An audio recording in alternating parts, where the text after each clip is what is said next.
Good afternoon, everyone. Welcome to the second session of our first day of 2-day international webinar. So in this session, we have with us Dr. Sumita Goswami and our Vice Principal of this college, Dr. Sanjit Kumar Das, has also joined. So formally, I request Dr. Das to welcome our third speaker of this session, Dr. Goswami, once.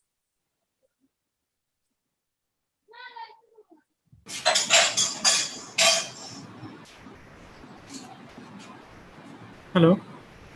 Yes, sir. You carry on. Good afternoon, everybody, and I am thankful to Devbrata for continuing the session and Dr. Salam. And I request ma'am to please give her lecture so that we can be immensely benefited with her deliberation. Thank you. Thank you, Dr. Das. I now request our co-convener of this webinar, Professor Shishendu Sarkar, to add to introduction of this speaker. Am I audible? Yes, you are audible. Okay. Good afternoon, everyone, and a very warm welcome once again. Let me take opportunity to introduce myself first. I am Shishendu Sarkar, co-convener of this webinar. This is our technical session 2. In this session, we have only one speaker, and it is my pleasure to introduce Dr. Sumita Goswami, who is a material researcher with more than 10 years of admirable research experience. She obtained her bachelor and master degrees in physics from Jadavpur University, Kolkata. She also did her PhD from the same university in the field of material science and nanotechnology. During his research career, including postdoc in CENIMAT I3N group of Portugal, she has published in several high-impact peer-reviewed journals and proceedings of ISI and worked for several international journals and projects. She currently is a senior researcher in Alma Science, Portugal, with principal responsibility of developing building blocks for cellulose-based smart electronics. Okay, now I would request Dr. Sumita Goswami to start your presentation. Thank you. Thank you very much for your nice introduction. And I want to thank heartily to all the persons in the organizing team of this college who is doing this webinar. So thank you once again for introducing me, and I'm very much thankful for the invitation in this international webinar arranged by you in the Vairav Ganguly College. And I think the subject of this webinar is the most discussed one nowadays everywhere in every corner of the world. So it's COVID-19, its impacts, what are the best practices that we need, and what's next. So everything is included in this webinar. So thank you. I share my screen now.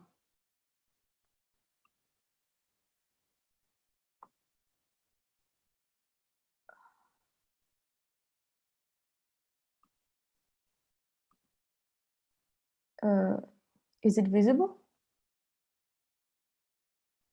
Hello? It is not coming, ma'am. Okay. Please share your screen. Yeah, I'm sharing it. Okay.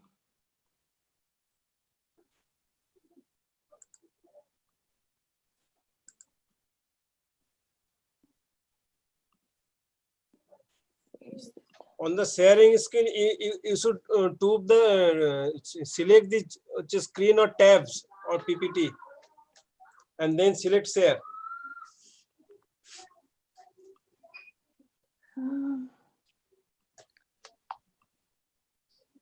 Sorry.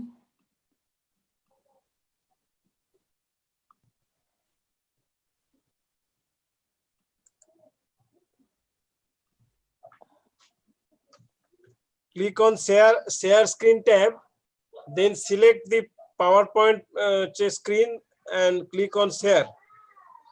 Yeah, I know, but again, is some problem, and I can't share my video, the screen, actually. Is it available in Google Drive, ma'am? Yes, but You can like, open the slides.google, then therefrom you can also present your presentation.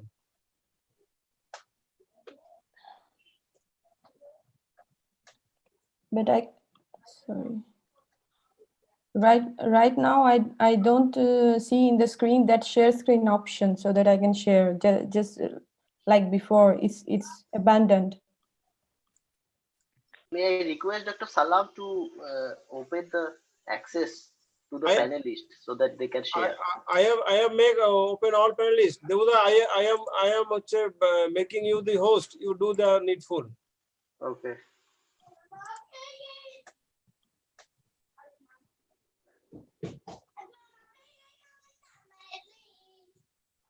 Okay. Share. I think now it is going to be happen. Let's see, because Yes, it's yes. always asking for this password. Okay. Oh, now it is okay. We are seeing your It's- desktop. Okay. Sorry. So you can see my screen, right? Yeah, yeah. Yeah. Okay. Good. Thank you. So, Dr. Goswami, please carry on. Okay, it's Yeah. okay now?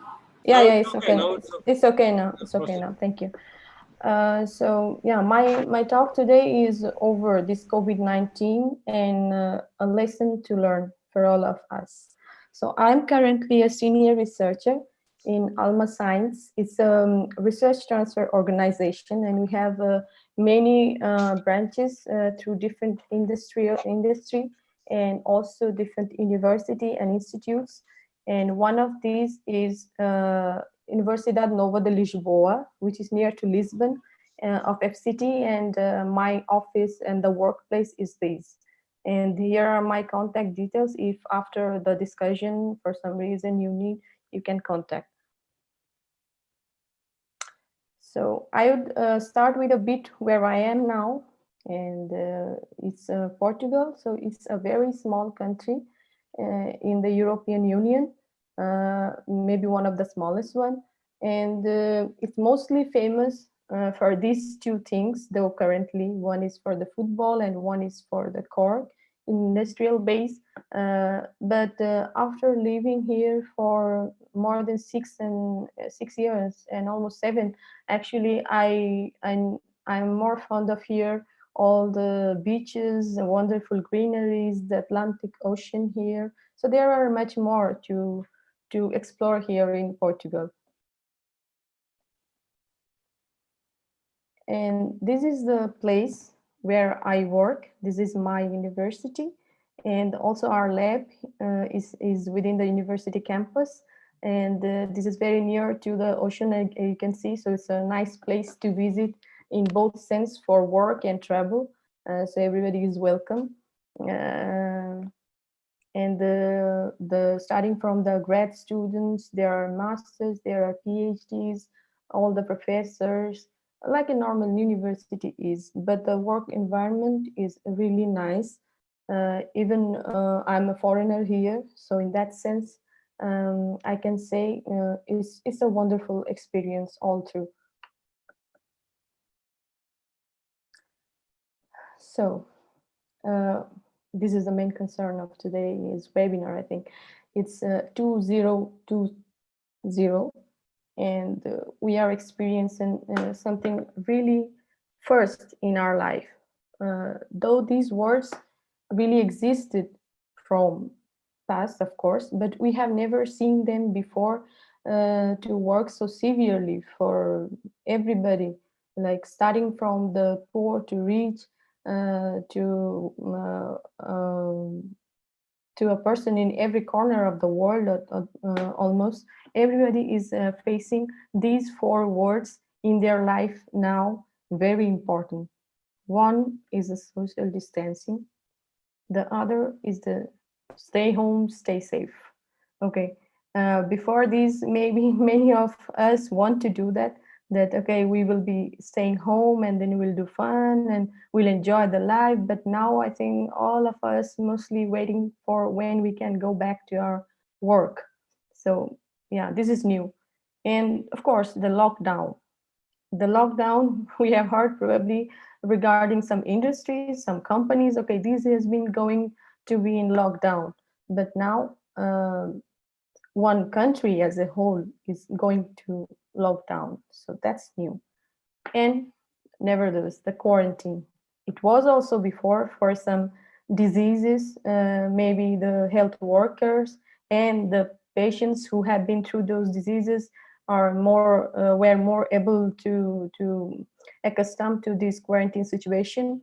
But now, as a whole, one country or the one continent is going to quarantine. So all these things, I think, are new to us, and is because of this century pandemic, COVID-19. So I'm a material scientist, as my introduction says, and I have worked for more than 10 years in material science and nanotechnological research. Though my research is not directly connected to the bio and the medical field. So, and I think the other speakers of this webinar, they would be more informative about giving you the deep insights regarding this issue. But being a person from academics and being a responsible citizen, I have something, of course, in mind, which I want to share with you today in this webinar. I think everybody of us has now some opinions regarding COVID-19 everywhere. So let's share. This is kind of a timeline, I think. In December 2019, in China, something new was detected, some new virus. It was not detected as coronavirus, but everybody was saying something new has been detected, like pneumonia in China, and it is really alarming in there. But everybody was like, okay, it's in China, it will be there, it will be stopped there by the government and all, and everybody was like being in rest there in their own houses, in their own countries, looking not very much tense or worried about what's happening there. But then, just after 2 months, the scenario changes. On February 11, many countries have started being affected, especially in Europe, Italy. And I think by the time now, we already know that maybe already in February, many countries were being affected, but they don't even realize that they were affected by this virus. So at that time, the virus was named as SARS-CoV-2 by the International Committee on Virus Taxonomy, depending on their tests and taxonomy and all those things. And the same day, the Director General of WHO designated the disease caused by this SARS-CoV-2 as coronavirus disease 2019, or shortly as COVID-19. On March 11th, so just 1 month after, who declared the COVID-19 outbreak as a pandemic?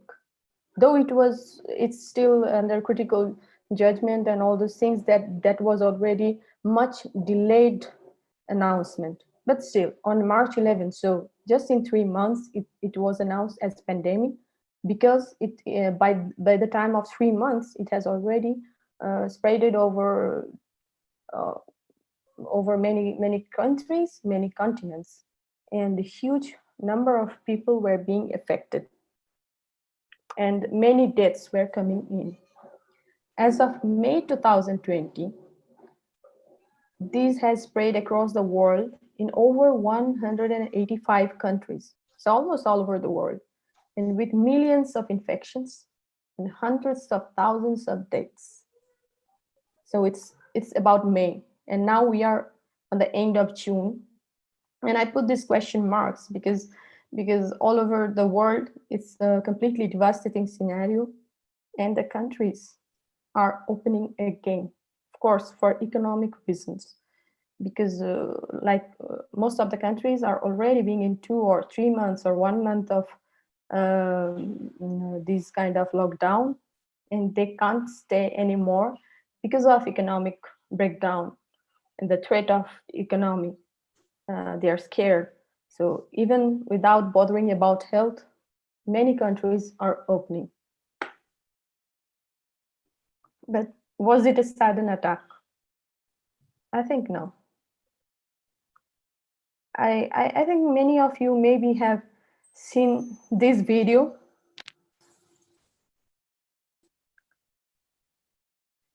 And this is being popular after 4 or 5 years.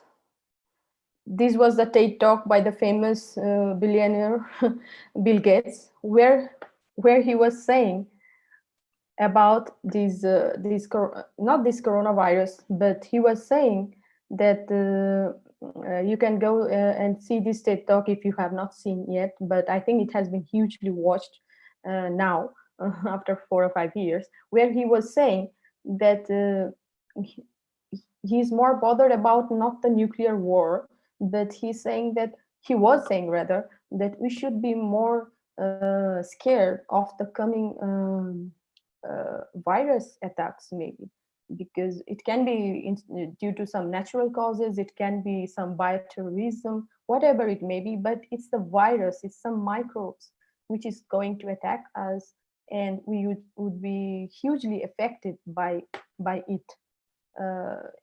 This is the time that we should wake up. This is kind of a wake-up call for us to make the preparation, to make the plans, to make the activities, so that we all together can fight against such a threat which is coming in near future. And this is just okay.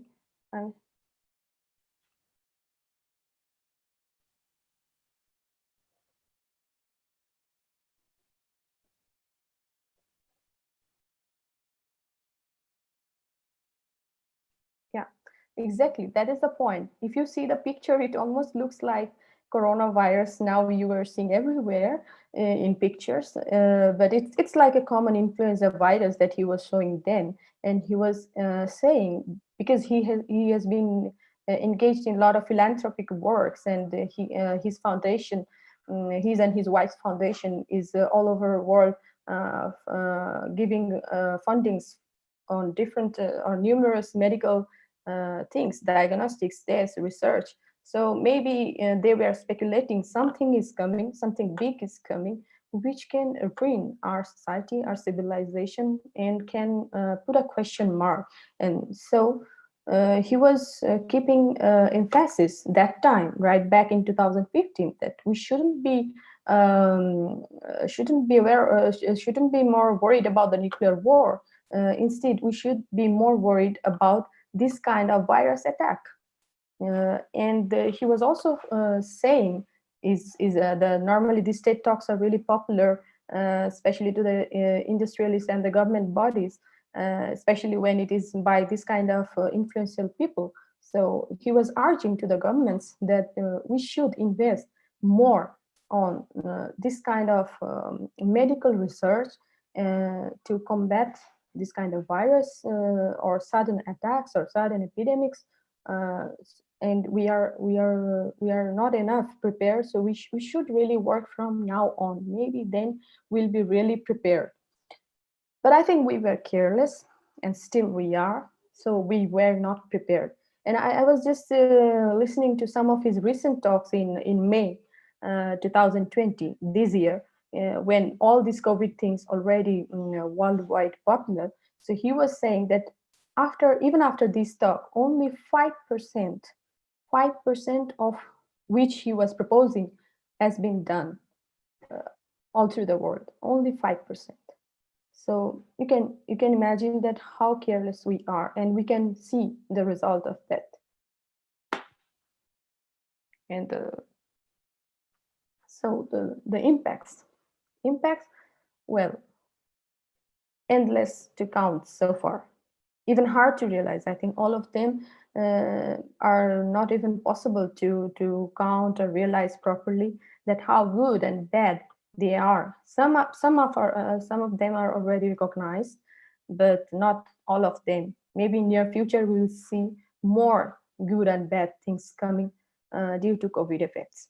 But this is kind of a thing that I got in internet. You will see it's a very nice gist for the impacts to see.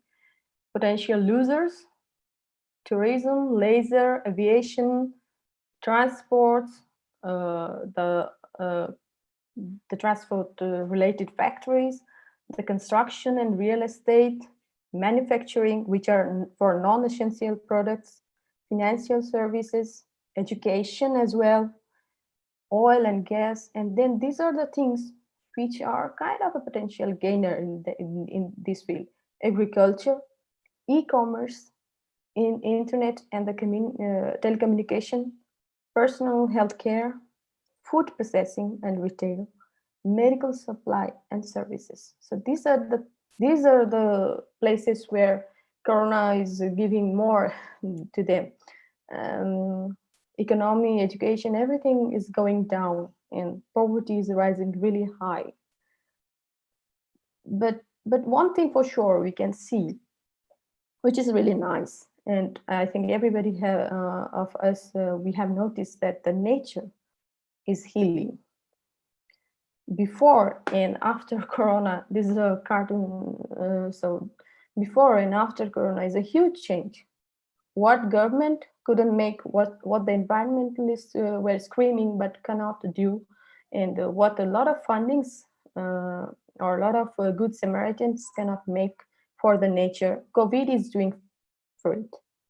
So we are stuck at home, we are stuck at different countries individually to their own places. And so the pollutions, whether it is air pollution, water pollution, the sound pollution, everything is really have come to a very low percentage. The carbon emission, everything. So and you can see the animals, so they are behaving, you know, in a way which maybe you could have seen decades earlier. The clear sky, the starry nights, so all these things are visible now like it was before a few decades maybe. But I don't know if we are still learning, because we are still seeing these kind of pictures available in the social media, where you can see the masks, the all those plastic protective things they are getting from the sea. So we are still maybe not learning our lessons. Maybe something worse would come to give us something more to learn. But on my personal perspective, what I can see, the main lessons to learn, I have put in this slide. One, and I think the most important one, is the health is first for everyone. So we should prioritize health over everything, We should really take care of our health. I mean, like to our own levels, of course, but also we should take care of our nature. The health of nature is also important.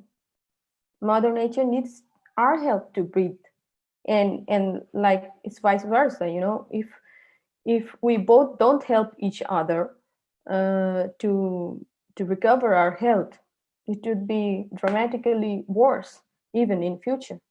So it's a very important thing.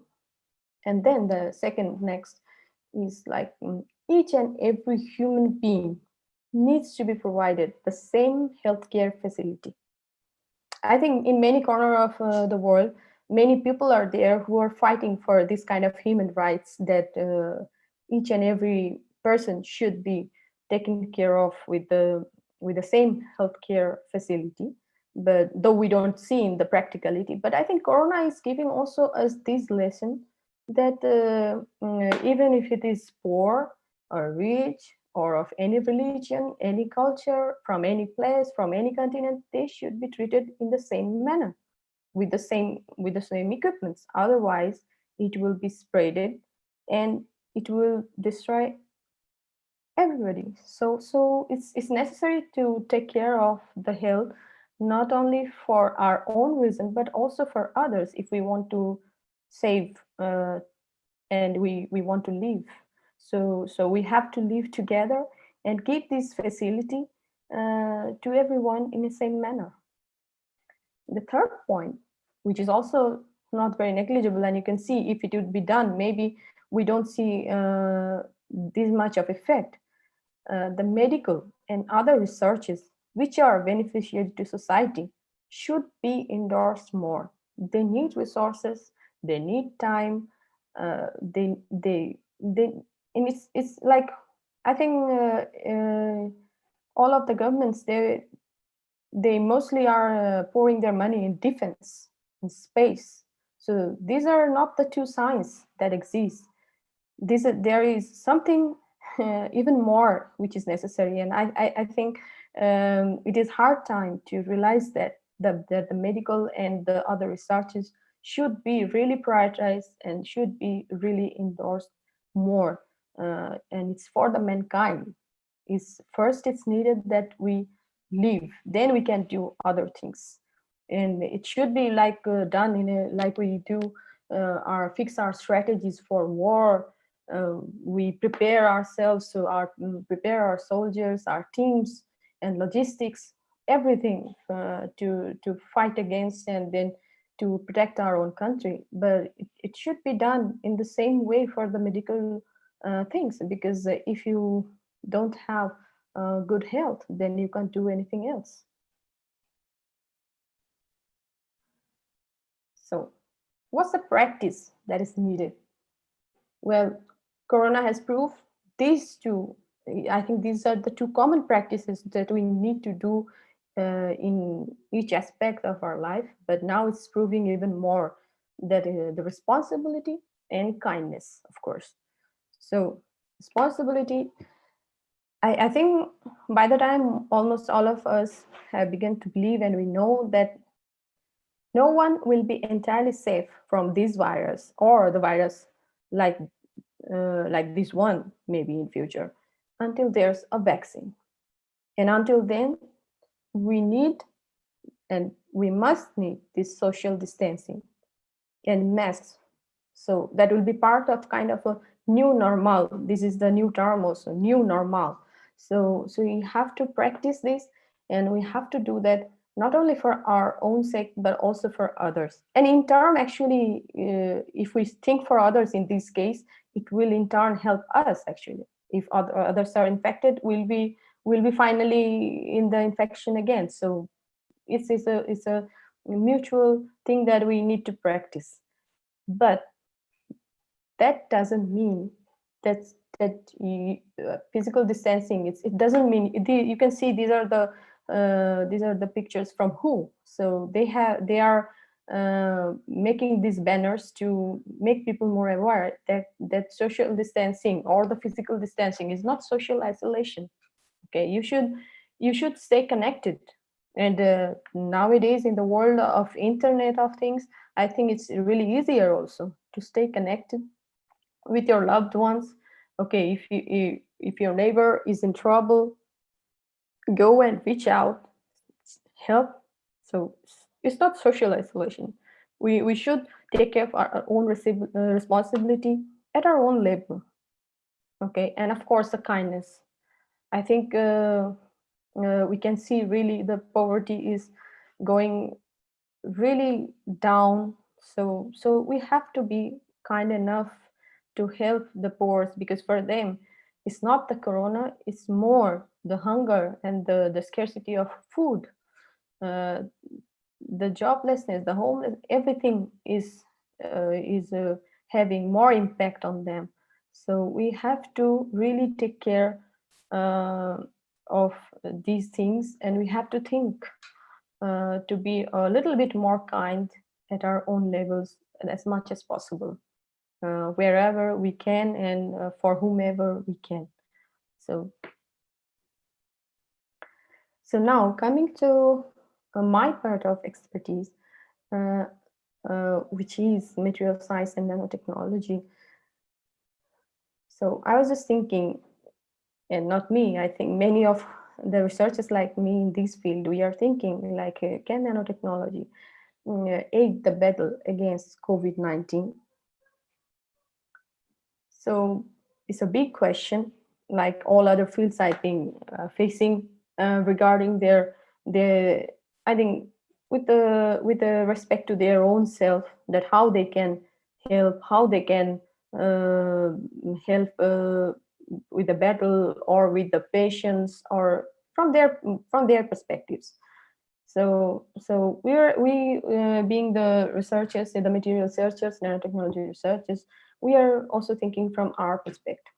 So these are the pictures of these deadly viruses, and this looks really beautiful, aren't they? But okay, they are not beautiful in sense of their impacts. As you can see, many deaths out of them. So we need to be careful, and let's see what we can do by nanotechnology. This picture is a commercial picture where they're saying what they are doing over the face mask, over the antibacterial spray, the sanitizers, and a lot of things like that, the PPEs, the personal protective kits. So things like that, I think nanotechnology or the material science have ample scope to help and to aid this battle against COVID-19. And it's not only my word, is in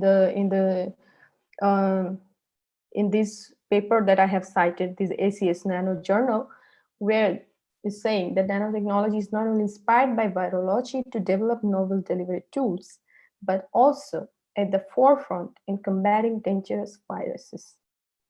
Nanotechnology can help actually the fight against viruses both inside and outside the host.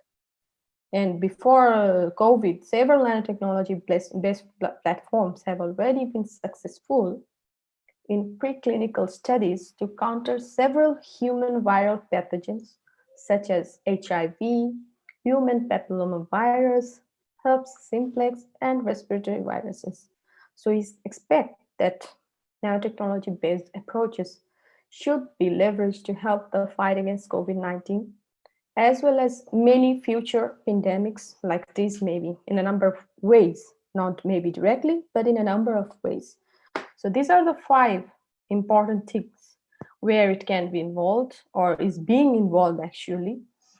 Novel vaccines and drugs, where nanomaterials can be leveraged for direct delivery of broad spectrum antivirals and to support targeted therapies to the lungs.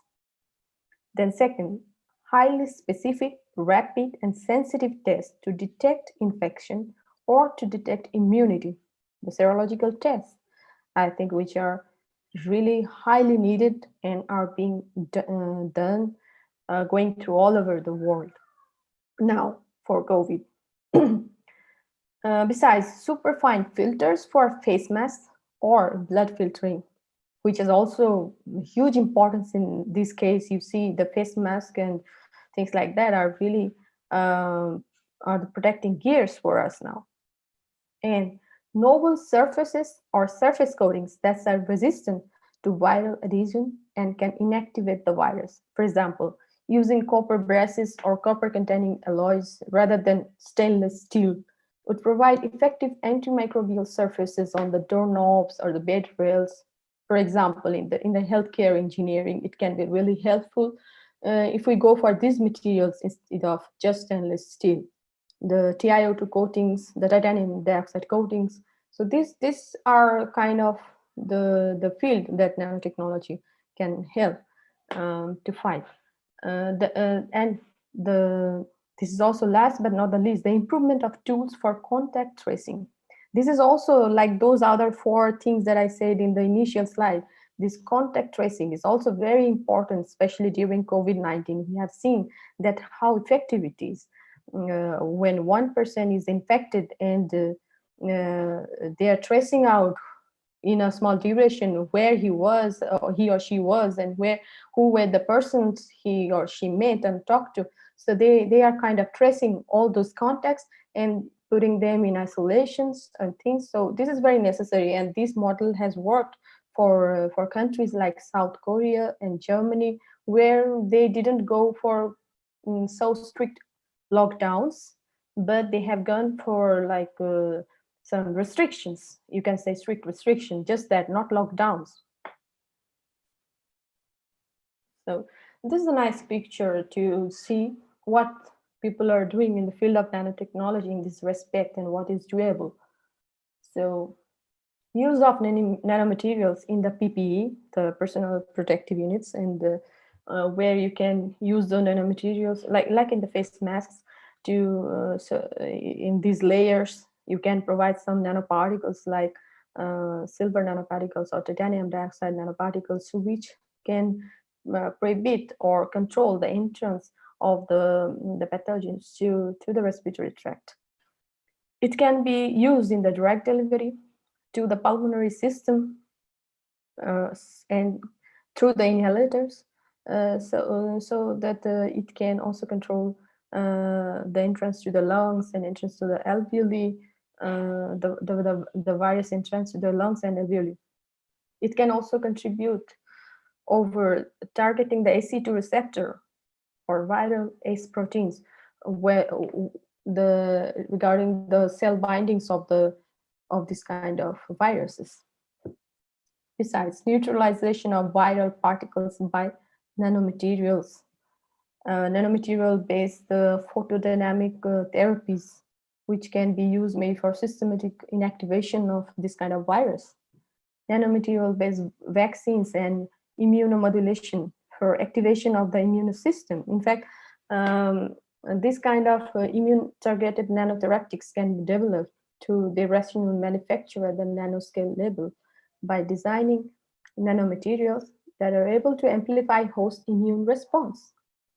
Nanobiosensors, which are also very much valuable alternative to the conventional laboratory equipment for clinical and environmental analysis.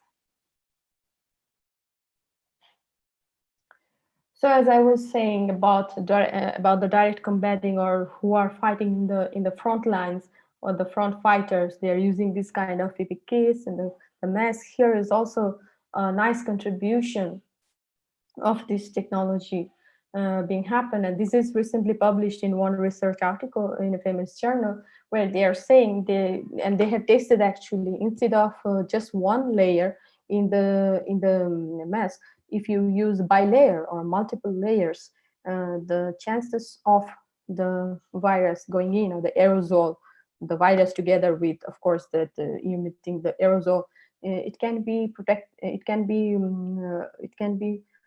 protected in more number or more percentage. And they have shown, like suppose it's a cloth mask, this is one layer in the mask, and this is another layer which can be silk or flamings or something, some other materials. They have shown that together with the mechanical filtration and electrostatic filtration, these two mechanisms, it is able to protect or to prohibit the entrance of this kind of viruses until 80% for the size of 300 nanometer or less, and 90% for over 300 nanometer size. Well, in this scenario, we should know that the size of this COVID-19 virus is in the nanometer range, and on an average, the size is 100 or 125 nanometer. So you can see these, most of the masks, they are saying about the size 300 nanometer. So you can understand 100 nanometer or 125 nanometer is the size where it's really penetrable. And also researchers have seen that it depends also on the leakage or the unfitness of the mask. So it can deduce the 50 to 60% of the efficiency of those masks. So we have to be also careful about that. But there is a lot more to do to develop this mask in more efficient way, to work more efficiently. Maybe multiple layers will work much better than the things that are available now in the markets. But at the same time, not only that, I mean, like as I was saying, what kind of nanomaterials can be used in this sense? This kind of air filter and mask devices can be improvised with the silver nanoparticles, titanium oxide nanoparticles, electrospun nanofibers. Simple coatings of these kind of things can improve the efficiency of the masks. Okay, at the same time, this is also important to see about the cost, and we have to work more on that so that it becomes more cost effective, so that it can be like available to everybody. And also now I think one report I saw that they are not only controlling in the mask, they are not only controlling the capture of the aerosol droplets, but also it's kind of immobilizing and killing the virus just right up there. So this is also a very nice thing, that we can develop such masks where the mask is not only protecting from the virus, but also immobilizing the virus or killing the virus there, and would be more effective to fight against this kind of infectious diseases. And nanomaterials like graphene, translucent dichalcogenides, two-dimensional carbides, nitrides, these are the things that are being used and tested for these kind of things. And also for the PPE, it's the same. So as I am now in a European country, and I have seen here a lot of things happening from really very, very close. So I would like to share some things what we are seeing, what European Union strategies were. They really took these chain things as concrete strategies right from the beginning. So slowing down the spread of the virus by they kind of they kind of spread themselves right, like the war zones, and the health workers were like they were working in the war zones, so that was the utmost emergency. And not only that, they checked the cross-border transports. They stopped their border activities to come and go around the different countries, providing the medical equipment. They tried at their best to provide the medical equipment to each hospital, whether it is government or the private sector. They are trying to reach everywhere. Promoting research for a vaccine. I know personally because we are from the FCT University. So FCT itself has a lot of projects they have funded to literally work on these kind of vaccines and to do more researches. Repatriating EU citizens, so they are also taking care of the citizens who are outside EU and then taking them back to their home ground, boosting the European solidarity, supporting the economy. They have, I think, they have funded a billion of euros to back up the economy, protecting jobs through their social security service, helping the EU to recovery by a lot of the funds they have already generated, and they are still doing that, supporting the partners around the globe by health workers or health equipments or monetarily. And the 10th important thing, I think, we are nowadays crowded and surrounded by a lot of misinformation. So EU is also fighting against those disinformations, and from the government sectors, they are saying and clarifying, look, this is the fake news, so don't believe on them. Something like these things they are doing as their strategies as well. In Portugal, I think the Guardian is a renowned news journal, and there they mentioned that instead of being 22% of its whole population aged over 65 or over who are really vulnerable to this virus, all of you know. So the country has so far registered just over 37,672 total cases, where now the active cases are more than 12,000 and only 1,523 deaths. This is the count of June 17, so 2 or 3 days ago. And so you can see where there is Italy, Spain, these kind of countries are really near to Portugal, but still it has performed well, and with also a lot more aged people. 22% is not so small. So what was the reason? And the medical specialists, at least they are saying that this country went to the lockdown at an earlier stage of epidemic than the fellow European states. I mean, like on 16th March 20, we were already in the lockdown in this country, where it was just, I think, after 4 or 5 days, Italy or Spain was going in lockdown. And they were hugely affected. So it was really earlier, and then it was also more controllable. And when I saw the website, currently this is the active cases. You can see the curve is going down and now more flat. Total deaths, it's also in a flat zone, and this is the daily death now. It's going to decrease by August, hopefully. And if you have seen Wiki, I think our curves are following these curves. These are now most popular curves in the world, I think. So you see what can be the effects of the inadequate mitigation plans, or what can be the worst scenario if we don't increase the healthcare capacity. We should really work on that. We should increase the healthcare capacity, the testing, the contact tracing. All these things should be increased at a high level, at an emergency level. Now, this is our university in Portugal, and I want to also share that what we were doing and what we have done so far. So in the British newspaper, The Telegraph, one news was really highlighted: why Portugal's COVID-19 test rate is more than double almost every other nation. So you can see this was May 19 report, and this was already higher than more countries like US, UK, Sweden, South Korea, Belgium, Italy. So what was the reason? How can Portugal is, for example, I can say that Portugal, with respect to the other first world countries, is not so economically strong. It's so how can it manage? So it's I think the immense efforts from not only from the government, the Portuguese government, but also from the private and the university sector, and a government, of course, that really allowed them to act, tell a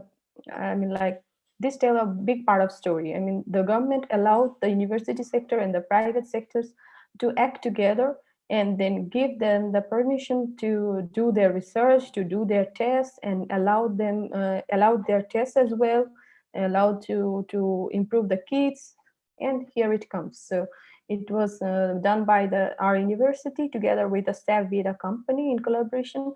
So now we have a pocket COVID test unit, so that can be done by this unit at home. But this was a technological solution which can come to our university students and some professors who are working voluntarily, just because the government allowed us to work in that time for this without any hesitation. And then now our university are also conducting serological tests on the academic community. Of course, it's all free and volunteer, and they are going to do it until 21, as we think that this thing is not going away so easily and in a small time.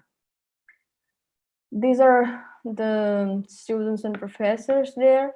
You can see in just 2 weeks, this was in the beginning, now it's more. So this was in the beginning. In just 2 weeks, they can manage to make 300 liters of disinfectants and 400 visor masks. So these things I'm sharing because these things show us that what we can do, even at our university or college levels, with the students, we can make it happening and contribute our part with respect to our own fields. It's possible.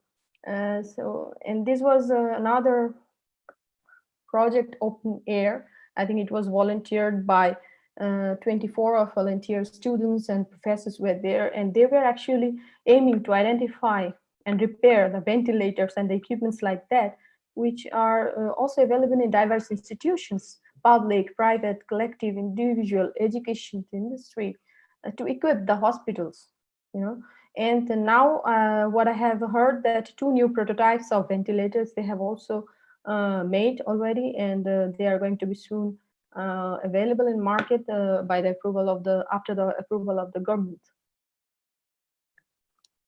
So that was the contribution from our university, and now I am showing you the UNICEF report, and they call it Youth Call on COVID-19, and they did this mass survey in over 31 countries, mostly in the Latin America. So they are also not very economically or by health strong like the other countries like US or UK. So among 10,500 young people in such countries, I think it was 4th June of 20, they published this report. What are their thoughts? So it's good to know that they know their responsibilities, though most of them, they believe that action should be taken by all of us, the government, the public, to make this thing to overcome this scenario sooner. But still, we need safe and clear information. Use the traditional media as primary source of information.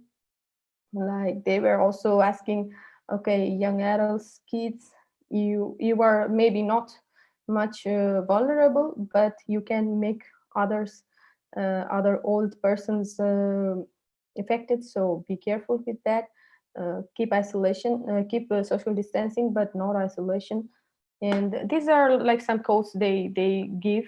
And take care of your grandparents, keep your distance physically, but remind them you are there and you love them. So they are, I think, aware of their duties, and it's a good sign. Now we are trying to coming back to normal life gradually. Here, these are the pictures of Portugal I'm showing, and we started to come back to the normal, but gradually in 3 phases. I remember we started on 3rd May, the first phase, which when the very essential office or stores were open. Then on 18th May, the rest, and finally on 1st June, the schools, the crash for the small kids, those were becoming open. But you can see the pictures, these are from now. So how people are working. This is our lab, the picture of our lab. The students are going for the practical classes, but with proper distancing, proper protective things, transport systems, metros, buses, and they are being sanitized, disinfected. So things are like, but what's next? I think we should keep calm, though it's kind of sounds impossible for us. But okay, though economy and life all are going downwards, but we should really keep calm and carry on. We should be a bit more patient, and we should be opening our countries or our stores or ourselves gradually, not very first manner. But I think COVID is just a beginning or a reminder. It can be even worse. It's a respiratory transmission. That's why it is so dangerous. But it can be even more. It's not so fatal.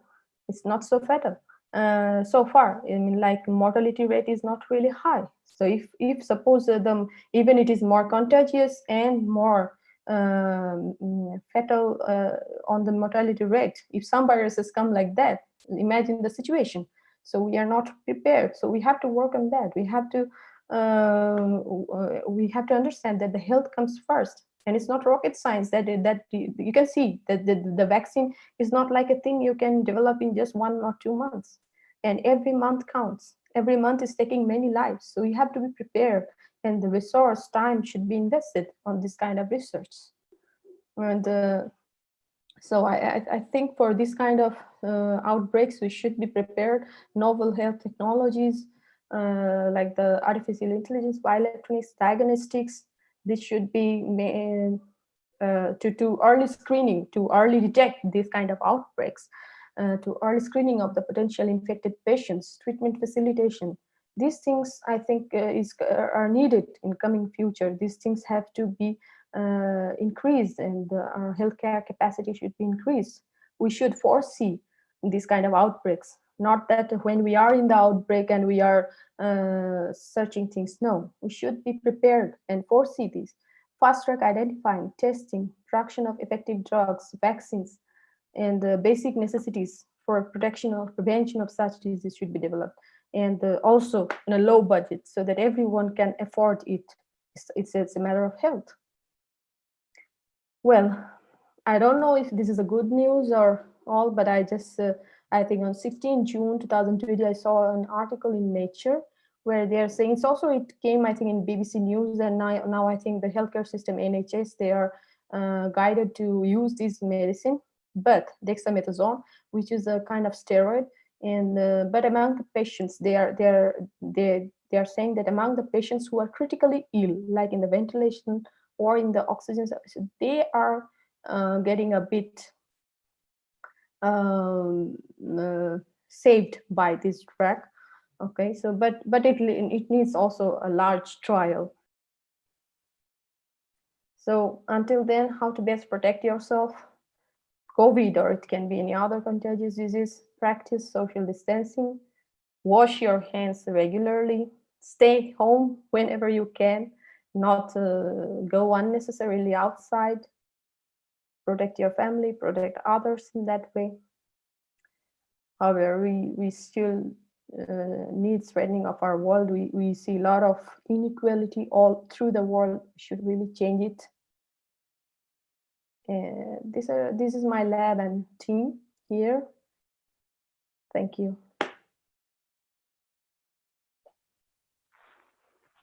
Thank you, Dr. Sumita Goswami, for your wonderful presentation in scientific perspective, mainly nanotechnology. So Please stop you sharing the screen. Yeah, okay.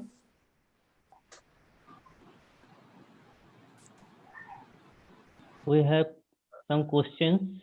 Now, Of course. we would like to ask the audience also, participants also, to raise your hand if you have any questions.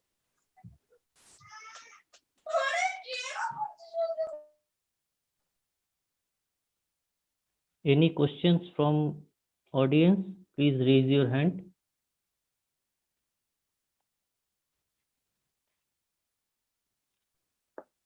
So we have questions from YouTube Live that which type of nanomaterials composition can be used to combat COVID-19 research?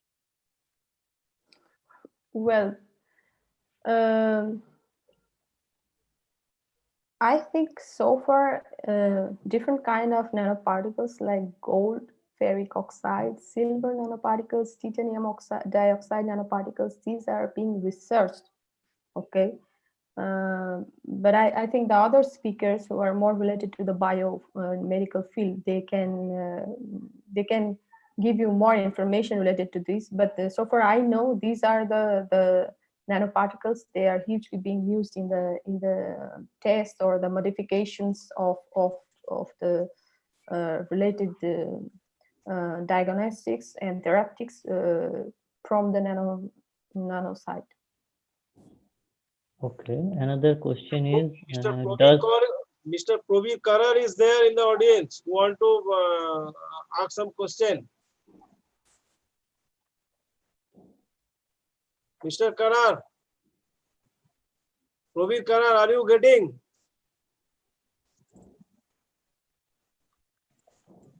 So I raise a question to ma'am. May I? Okay. Yeah, sure. Thank you. In a country like India, we have a population of 130 crore and we are testing only say 50 lakhs. So counting could make any major difference? Sorry, but counting in what sense? The testing counting or the counting of? Exactly, testing, counting testing. Well, so far, because as I was saying, that we were totally unprepared to combat this kind of virus, and it's still we are preparing. We are in the preparation stage. You can see, right? So, and in the preparation stage, counting matters because you need a lot of data to see what are the effects. And the data, of course, will vary, whether depending on the country, depending on the region, depending on the temperature, depending on the humidity, depending on the people's livelihood, like how they live, how they mix with each other. So it depends. So, and of course, that database needs to be checked, and also the tests should be done more. Otherwise, this counting will have a lot of faults, I think, which was happening initially in every country when they were thinking, okay, it's just maybe a normal influenza flu, it's not so serious. So they were not testing so hugely. But I can tell you that the countries like the Germany and the South Korea, you can see they didn't go for lockdown. They go for contact tracing, and they did immense number of testing, and either the infected ones or the close ones who come in the direct or indirect contact. And from there, that database, they got really help to fight against these in a much proper way than many other big countries, even like US or UK. You can see they are much strong in economy or what else, but I think they are not fighting so well. Rather, the South Korea, Germany, Sweden, these countries, they are small, but they are tactfully acting, and I think this counting Managing really the matters. Yeah, Dr. I think this Siddhartha counting. Chatterjee is there. Dr. Siddhartha Chatterjee from participants. Yes, Dr. Chatterjee, ask your question. Ma'am, actually your presentation was really very good. Okay, so Please speak loud. Please speak loud. okay, that's good. Am I audible? Yeah. Okay, your presentation was very good, but I'm Thank you. student and teacher of from social science basically.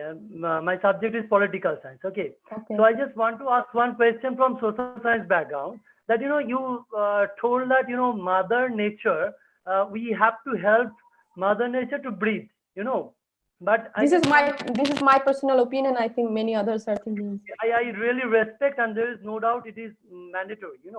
But we are now living within the system of the capitalization, industrialization. Okay, so poverty is everywhere. Okay, so industrialization is mandatory. So because of lots of people are here, I mean, say within the India also. So how is it possible maintain the both side? Because when we are living within the system of the capitalism or the industrialization, so is it really going to possible? We have to also think about the elevation of the poverty. So how is it possible? I just don't know that. Okay, I can say you my perspective. Okay, so one thing is, of course, you are right. Industrialization, capital, all these things are really important. But I think all of us are seeing for the last 2 and 3 months, these industries were totally stopped.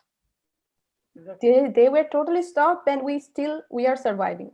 So I'm not saying that it's needed to totally stop everything. Of course, they were going on through their savings. Now it's not, so they are obliged to open everything to make economy again running. So of course it shouldn't be stopped. But the thing is that I think we are doing something over. Something is being overdone. If you see the industrial scales or whatever regarding the capitalization, something is like being overdone in those aspects. Maybe that is not necessary. Okay, maybe like suppose nowadays every one of us has in our at least in our labels, I see most of us have 2 laptops, 2 phones. In a house of 3 people, you can see 3 mobile phones. Okay, and then when it is not working, we are buying another one. So where is going the other one that is not working? Is going for a complete waste, and that waste is being garbage to the developing countries. Not in the first world countries, they are sending it to the developing countries. So and huge pollution, huge things we are making this extra garbage ourselves. If you just want the mobile for imagine 10 years back or 20 years back, you didn't need 2 mobiles or more than 1 laptop, or I mean, things like that we can change. So these also controls a lot, like the demand controls the supplies, right? If the demands increase, or is vice versa actually. So if we are not going for 3 mobiles or 4 laptops, or instead of having 1 car I'm buying another one, so the supply chain would be also making less, and these industries will be in a controlled manner they will produce, right? I think we are going beyond over. So that's why I think that's how we can do one part. We should stop somewhere. We were doing over, right? And some habits I think we can make, like I don't know how many of us do the gardening or go for breathing in fresh airs. So I don't know what we are like leaving for our kids. So it's really high time. The corona is really positive in that sense, that it's really high time. We are at home. We should think over it. We should really seriously think over these things. Okay, thank you, ma'am, for your nice response. There is a Prakash M. Munnoli, who is also a participant of this webinar. Mr. Munnoli, please ask your question. Yeah, good afternoon, ma'am. I'm Dr. Prakash speaking. I just want you to throw some light on community living, ma'am, because as we're engaging a lot of community people by going to villages, can you just throw some light on it, ma'am? Community living, like actually I don't understand properly the question. Can you just elaborate, please? Shall I repeat it? No, not I can hear you, but I'm not understanding from what point of view you want the answer. Like, what is now in the sense, ma'am, you have given the directions to the learned living, all the people, what we can do, what precautions we can take. But when you go to the downtrodden peoples, they're absolutely no mobiles, okay. no this thing, that's something of that kind. Just want your ideas or expectations what I can do in India. Okay. When I was saying about mobile, I was just giving an example. Okay, but we can say in different terms. Like suppose all of us, I think in India it was also prohibited few months back, or maybe from last year, or I don't know which time, I don't remember. But for some shops which were really multiplex or something, the plastic bags were being prohibited, right? But and people and then people where they were not listening to the rules and the regulations, and then the government they put, or the marketization, they put some cost on that. So then people, okay, I have to pay money for the plastic bag, then I can carry one bag and I can save the money. So that was their thought, but it should be the other way. We should think of why we are needing all these plastic things. I think rejecting the plastic things or one-time use disposable things. You saw that picture I showed. It was from social media, that we are using the masks. Of course, they are mostly one-time use, and we are throwing here and there. It's not a good practice. It's not kind of a responsible citizen. Even if it's a lower level of people are now forced to use the mask or things like that. So at least small things we can do, I think, each of us. And not only that, like I think many of us have the old people or less educated people who are not aware. Still now they are seeing in different view. Okay, so we can more educate them from the level of ours, like everybody of us, the students, the teachers, not only the teachers, I think that even the students, they can at least tell to their the members of their family, and they can educate them of what about the things that we can do. These are the minimum things we can do on our personal basis. Like as I was saying, the mobile phone was example, but this is another example. We can minimize the plastic usage, and it will really help. We can use the mask and things, but then properly throw them in the proper places, not like here and there, and then it's making things even worse. So I think these are Let's ask Okay, some okay. relevant Hello, questions. hello, Thank you hello, very Let me much. conclude. Let's ask hello, some hello. relevant questions, Dr. Praveen Sumita Karan is Di. there. Praveen Ha, ha, Karan, ha. Mr. Praveen Karan, just ask your question. Yeah. Thank you, ma'am, for your very nice presentation. I just want to Thank you. know what is your take regarding, you see that globally, if you see the recovery rate, it is going very high. As a case in point, in India, it is more than 55% right now. So my point is that we have not yet developed a vaccine or the right dose of the COVID-19. Still, we are hoping that the recovery rate will be much faster. So what is your take regarding this recovery rate? It is a country like us, we are also recording a recovery rate more than 55% till date. Mm. Okay. So what is Mhm. your take? I just want to know that, is it so that the COVID-19, the virulent type of this disease is going down through mutation or something like that? Would you please tell me something regarding this? At least so far, I am searching or seeing the research papers or the journals, or having the views of the experts at my level or higher levels. It's my opinion that it's not going to be away by mutation. No, not in near future. Even if it goes, something new will arrive, which can be even fatal. As I was saying, COVID is not so fatal. Okay, that's why you can see the recovery rates, and even in India, COVID is because it's not that fatal. It's the mortality rate is really low, 1 to maximum 3%, or even less, I think. But in future, even something worse can be coming. So, and it's not just will go by fluke. It's not going to be mutated and we will go. As I was saying, we can mutate this COVID, but then next, what next? It can be something else. So we, of course, for complete removal, we need vaccine and proper vaccine to come. And I know in every country the research is going on, and I know preclinical tests are also done. At least 10 to 15 vaccines are being tested, but this is a long time process, to arrive in the market, to be approved, to be usable. It needs a lot more steps and a lot more time. So until then, we have to practice the base practices that I have said: social distancing, but not isolation, proper washing your hands, face masks, things like that. Okay, thank you, ma'am. Mr. Shishendu Sarkar, you can proceed with the questions now. Sumita Di, Devbroto here. Yeah. Yeah, thank you for your nice presentation. Thank you. And being a pupil of physics fraternity, this is very difficult to say these technical questions like immunology or something else. So I have a general question.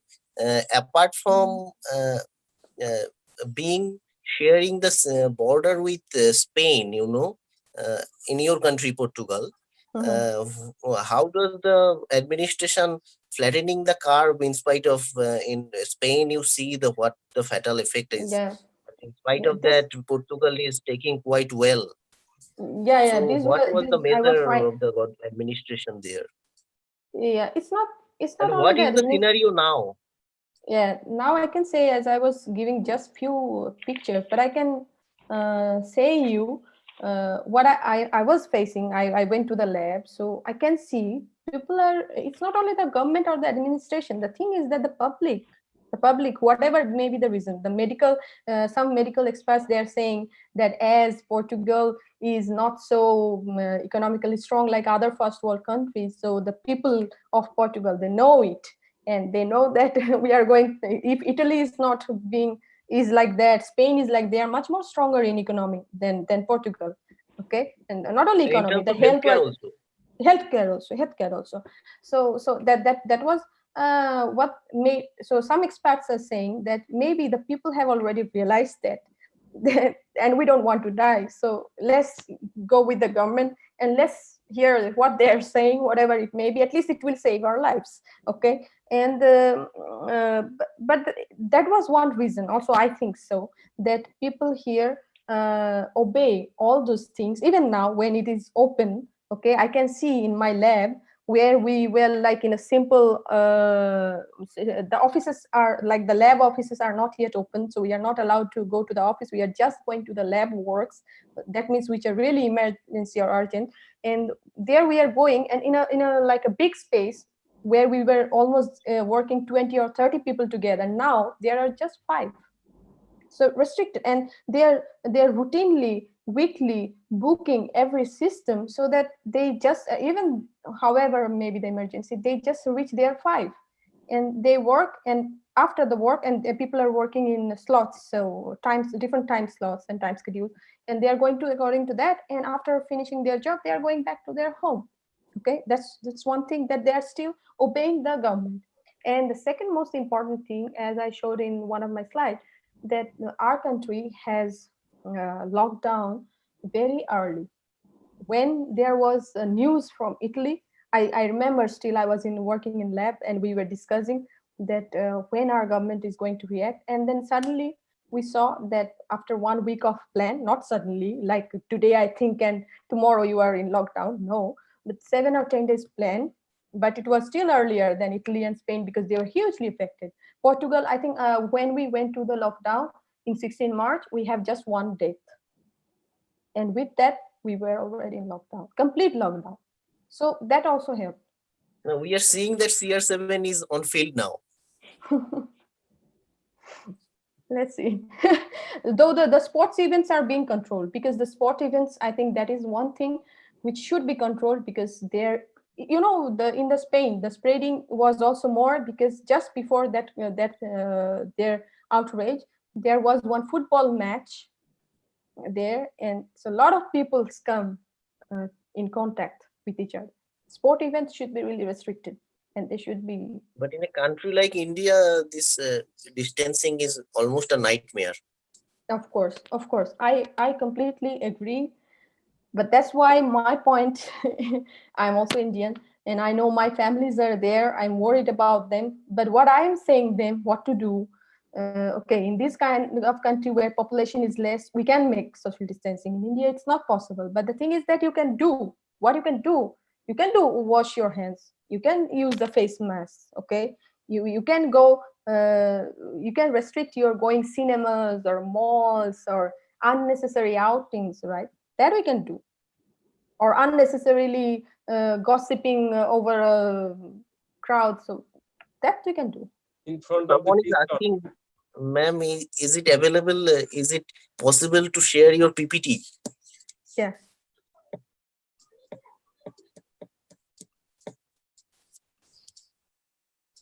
Oh, it's always ask. Do you see my PPT? No. No, Yeah, it's coming. No, because it's always asking this password. No, he's asking whether he should get the PPTs in Okay. email or so.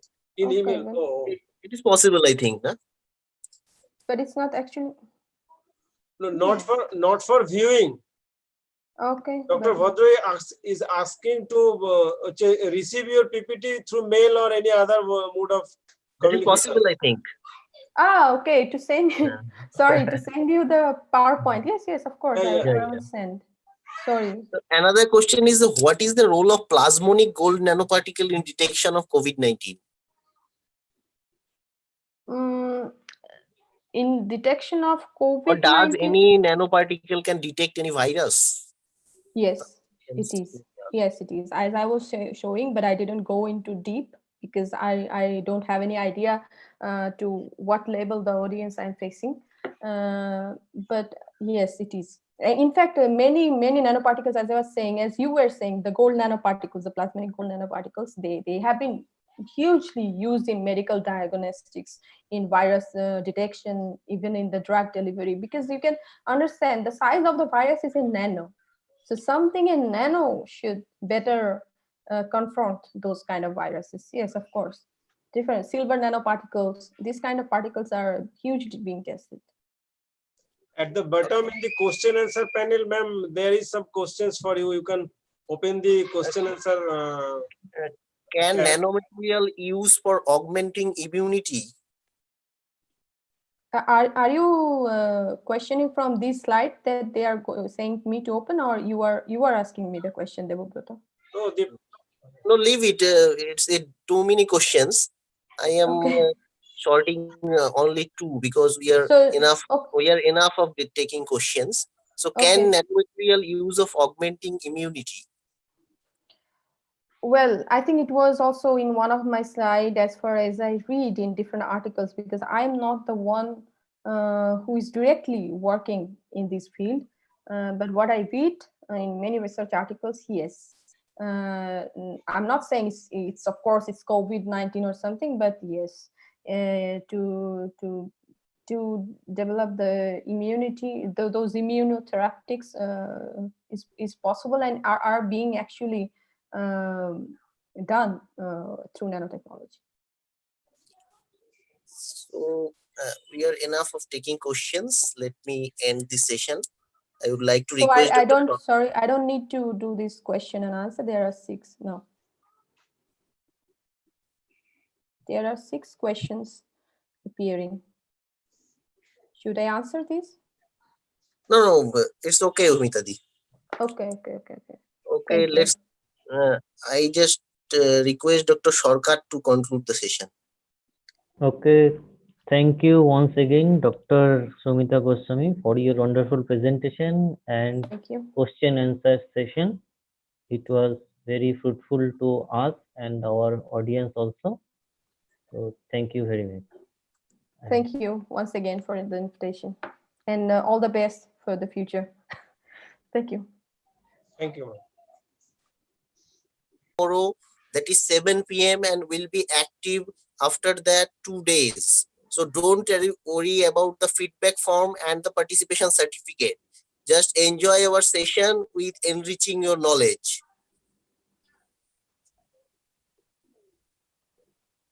With this, Dr. Bhadra, please ask them to input their affiliation also. during the LMS registration, you have to put the affiliations also so that we can get your salutation name as well as affiliation in the participation certificate. But don't worry about that. We are generous enough to issue certificates to each and every individuals if you are attending. Don't say again and again for the feedback form and the participation certificate. In due time, we will be getting you in delivering certificates. We are generous enough to get that. So with this, I am requesting Dr. Sarkar to conclude the session today. And for the tomorrow, you have to come back at 10 a.m. sharp because Dr. Bosch is from Dallas, and at that time he was that was the late night of there. So don't be late. We will be starting our session sharp at 10 a.m. tomorrow. Dr. Ria Bosch will